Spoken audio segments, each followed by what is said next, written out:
ডিসিসির প্রচণ্ড মহামূল্যবান এক লাইভে আপনাদের সকলকে প্রচণ্ড রৌদ্র উজ্জ্বল স্বাগতম। শরতের এরকম হাস্য উজ্জ্বল বা রৌদ্র উজ্জ্বল দুপুরে কাশফুলের পাশাপাশি ডিসিসিও ফুটে উঠেছে একটি আরবান রিপোর্টিংয়ে। Yes, urban crisis base obviously এই রিপোর্টিং। আমরা রয়েছি আরবান একটি রাস্তায়। বন্ধুগণ, গতকাল নেপালের শিশুরা কি করেছে তা হয়তো আপনারা জানেন। গতকাল ঢাকা বিশ্ববিদ্যালয়ের শিশুরা কি করতে পারেনি সেটাও হয়তো আপনারা জানেন। আর কলকাতার বাঞ্চোদরা কি কি করিতে পারেনি, আগামীকাল করিতে পারিবে না কি তাই বোঝার চেষ্টা এই সময়ে দাঁড়িয়ে ডিসিসির এই প্রচণ্ড মহামূল্যবান লাইভে।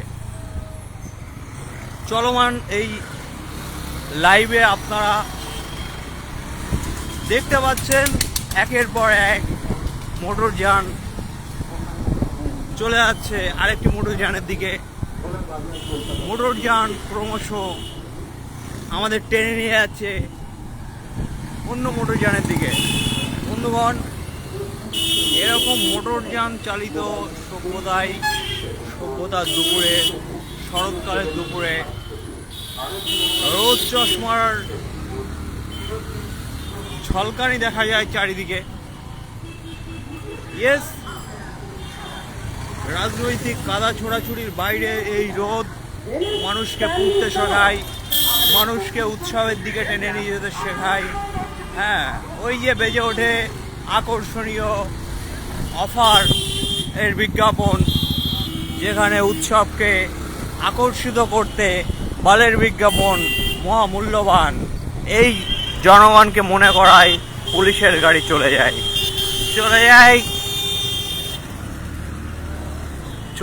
আরো অনেকে গাড়মারিতর চলে যাওয়া যায়, কেউ হেলিকপ্টারে, কেউ হায়ার করা বিমানে। মানে রাষ্ট্রনেতাদের কথা বলছি আমরা। হ্যাঁ, এরকম রাস্তা দিয়ে বা রাস্তার উপর দিয়ে যারা পালিয়ে যায়, সেই পালিয়ে যাওয়াদের ছবি আপনারা বন্ধুগণ গতকাল দেখলেন নেপালে। মানে আগেরগুলো শিরোনাম, আর এইগুলো সবিস্তার রিপোর্টিং এবং প্রচণ্ড বাতাসের শব্দের সাথে এই রিপোর্টিং সরাসরি আপনাদের কাছে পৌঁছে যাচ্ছে। বন্ধুগণ, ডিসিসির এই প্রচণ্ড মহামূল্যবান রিপোর্টিংয়ের দুপুরে আপনি কি করছেন কমেন্ট করে জানাতে ভুলবেন না। অবশ্যই কমেন্টসই করবেন, কারণ কমেন্টস করা আপনার ভার্চুয়াল মিডিয়াম বা সোশ্যাল মিডিয়ায় খুবই মৌলিক অধিকার। বন্ধুগণ, আপনাদের মৌলিক অধিকার সচেতনতা বোধ থেকে আপনারা একটু আয়নার সামনে গিয়ে দাঁড়ান। কখনো প্রচণ্ড রোদে পুড়ে, বৃষ্টিতে ভিজে, মাথার ঘাম পায়ে ফেলে একটু বাড়িতে গিয়ে আয়নার সামনে বাথরুমে হলেও দাঁড়ান। হ্যাঁ, বাথরুমে গিয়ে ওটা করতে শুরু করবেন না, শুধু দেখবেন আয়নায় আপনার মতো যাকে দেখা যাচ্ছে সে মৌলিক অধিকার থেকে কতটা বঞ্চিত। হ্যাঁ, কতটা বঞ্চিত বাঞ্চত সেই মানুষটা।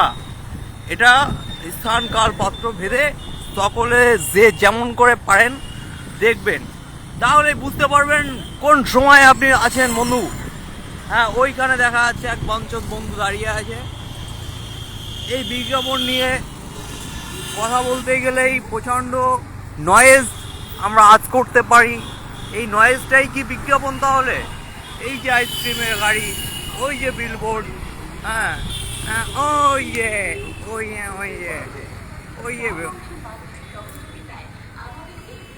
খুবই সিগনালে এসে দাঁড়িয়ে পড়ি। সিগনাল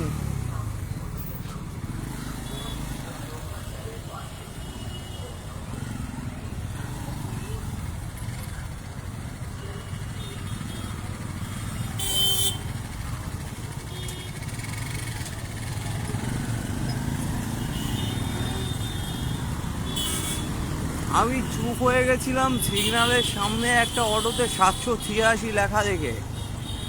বাংলাদেশের বা ঢাকার বাঞ্চোরদের সার্বিক দুর্দশা এবং 786 সংকট এই আমাকে মাঝে মধ্যে মুখ বন্ধ করে দেয়, কথা বলতে দেয় না।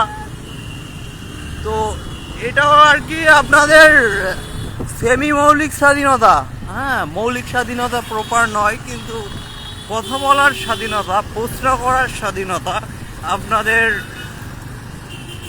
উত্তর দেওয়ার স্বাধীনতা, সকলই বাক স্বাধীনতা। বাক বাক বাঘ মানে বাঘ ও নিশ্চিত বাঘ দেবী, আশীর্বাদ ধন্য প্রচণ্ড এক লেওড়া স্টাইলে এই বাক স্বাধীনতার উদযাপনে আপনি কোন অবস্থায় আছেন? এই শহরের কোনো এক ফ্ল্যাটে, ফ্ল্যাটই বলছি, খিস্তি করলাম না, বাজারে খিস্তি করার জন্য প্রচুর মানুষের অবজেকশন আছে। খিস্তির ভাষায় কথা বললে তারা ওই রকমভাবে অবজেকশন করতে আছে। অত রূপসীভাবে কেউ অবজেকশন করলে সেটা কি করা যায়? করা ঠিক হয়? তো বন্ধুগণ, বাংলাদেশের ঢাকার ছাত্রদের সাথে যে বেহাল্লাপানা দীর্ঘদিন ধরে করা হচ্ছে, ভাষা আন্দোলনের পর থেকে যদি ধরা হয়, ছাত্রদের যেভাবে প্রত্যেকবার বন্দুকের সামনে এসে দাঁড় করানো হচ্ছে এবং মাঝে মধ্যে মেরে দেওয়া হচ্ছে, তো সেখানে নেপাল দুদিনে সরকার ফেলে দিয়েছে, ইন্দোনেশিয়া, শ্রীলঙ্কা এরাও ফেলে দিয়েছে, বাংলাদেশও ফেলে দিয়েছিল বা আবার ফেলার সময় এসে গেছে বাঞ্চোদ। এইটা শিশুরা কদিন পরেই বুঝে যাবে যে আবার কাকে ফেলানোর সময় এসে গেছে। তো সময় আসলে এরকম দাঁড়িয়ে পড়তে হবে।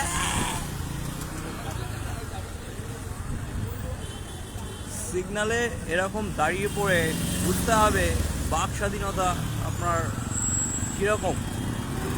কিরকম দশাতে রান করছে। নাহলে বাঘ এসে খেয়ে ফেলতে পারে। বিশ্ব বাংলার বাঘ অপেক্ষা করছে বন্ধুগণ, যে কোনো সময় ছবল দিতে পারে। বাক স্বাধীনতা, সেলিব্রেট বাক স্বাধীনতা ইন শরৎকাল। প্রচণ্ড কাশফুল গুঁজে রেখে ছুটে যায় শহুরে মামনিরা, গ্রামের দিকে যায়, নৌকা ফৌকা চড়ে, ইকো ট্যুরিজম করে। আর এইদিকে এরকম একটা জলাশয়, সুন্দর কচুরি পানা সহ আরো অনেক পানা, লতা পাতা শ্যাওলায় ছেয়ে যায়।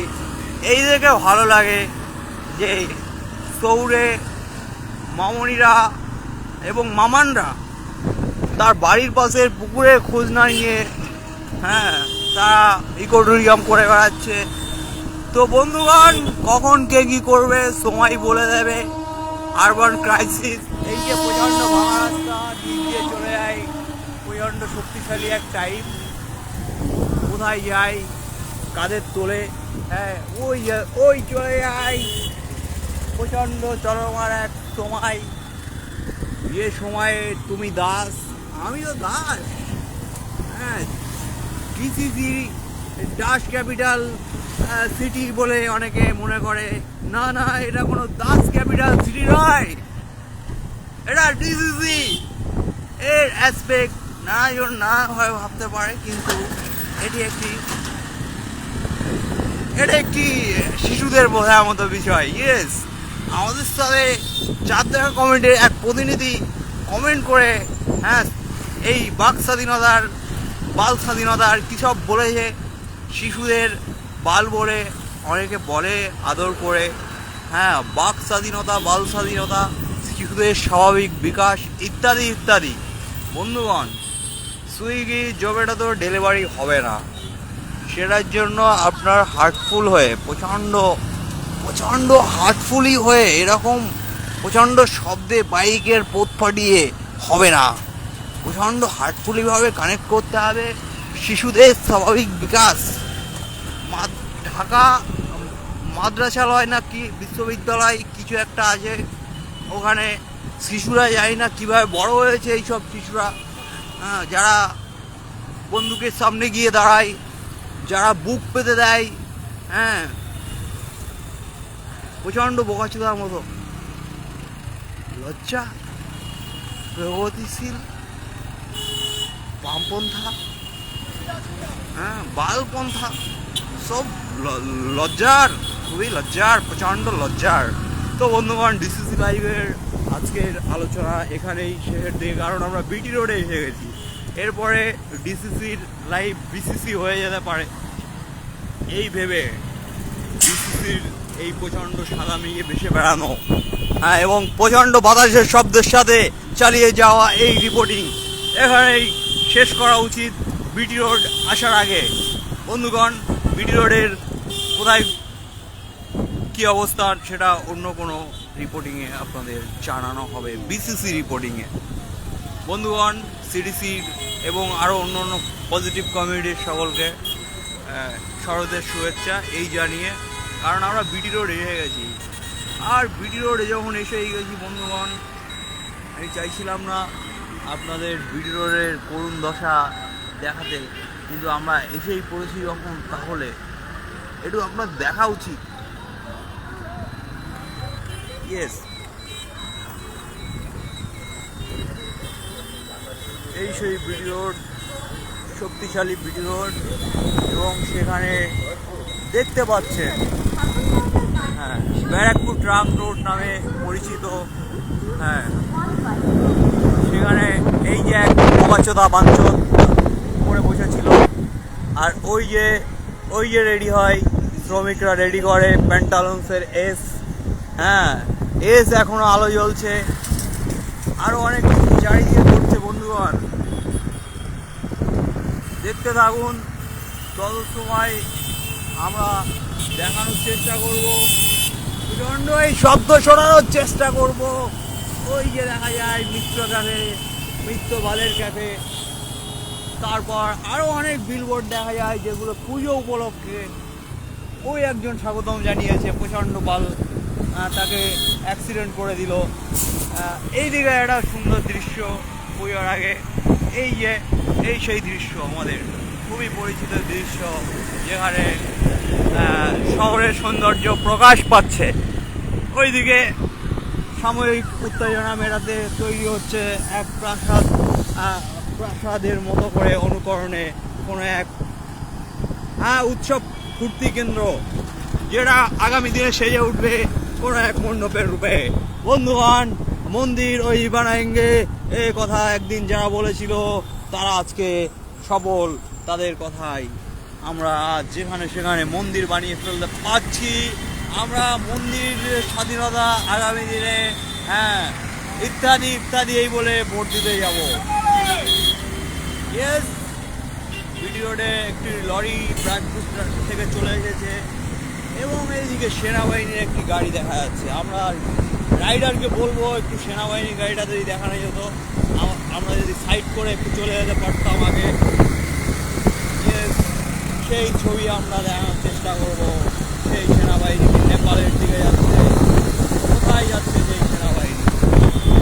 সেই সেনাবাহিনী ভারতের পতাকা তুলে আজ কোথায় চলেছে? কোন যুদ্ধে তারা অংশগ্রহণ করতে যায় ব্যারাকপুর ট্রাঙ্ক রোড হয়ে? কাদের তারা বাঁচাতে চায়, কাদের তারা মারতে চায়? তারা কি মানুষ নয় যাদের মারতে চায়? এমন অবস্থায় বন্ধুগণ এসে থেমে পড়ে আরও একটি সিগনালে। ব্যারাকপুর ট্রাঙ্ক রোডের এই সমস্ত সিগনাল আমরা প্রচণ্ড ইন ডেপথ উইথ ইনসাইট এইভাবে আমরা অ্যানালাইসিস করছি। হ্যাঁ, এইভাবে অ্যানালাইসিস করতে করতে আমরা চলে যাব। তার আগে আমাদের সেনাবাহিনীরা চলে গেলেন। সেনাবাহিনীরা আমাদের পেছনে ফেলে কাদের জানি বাঁচাতে নাকি কাদের জানি মারতে চলে গেলেন সামনের দিকে। আমরা হেরে গেলাম। না, সেনাবাহিনীর সামনে। হ্যাঁ, আমরা সেনাবাহিনীর সামনে বন্ধুগণ, সেনাবাহিনীর সামনে আমরা। হ্যাঁ, তারা আমাদের গুলি চালাচ্ছে না, আমরা ওদের গুলি চালাচ্ছি না। হ্যাঁ, কিন্তু তারা কাউকে গুলি চালাতে যাচ্ছে অথবা কাউকে তারা সেভ করতে যাচ্ছে। ইয়েস, কারণ তুমি বিপদে আছো, তোমাকে সেভ করতে যাচ্ছে। বোঝো কেন তুমি বিপদে পড়েছো। ওই যে ভোট দিতে গেছিলে গত বছর, আবার যাবে, তারপর আরো একটা বিপদে পড়বে ফেরার সময়, ছোটোখাটো অ্যাক্সিডেন্ট। হ্যাঁ, এগুলো হ্যাঁ হতে থাকে হতে থাকে। তো আমরা একটা সার্ভিস রোড নিয়ে নিলাম শেষমেশ এইভাবে ব্লগিং স্টাইলে। সেই সার্ভিস রোডে একটি ভদ্রমহিলা হেঁটে যান এবং এই রোড আমাদের কোথায় নিয়ে যায়, বিডি রোড থেকে খুব সম্ভবত আমরা কেটে যাচ্ছি, কারণ সেনাবাহিনীকে পেছনে ফেলে এরকম অসম্মান করার মতো সাংবাদিক আমরা নয়। বাক স্বাধীনতা উদযাপন করতে গিয়ে আমরা কখনোই কাউকে অসম্মান করতে চাই না বন্ধুগণ।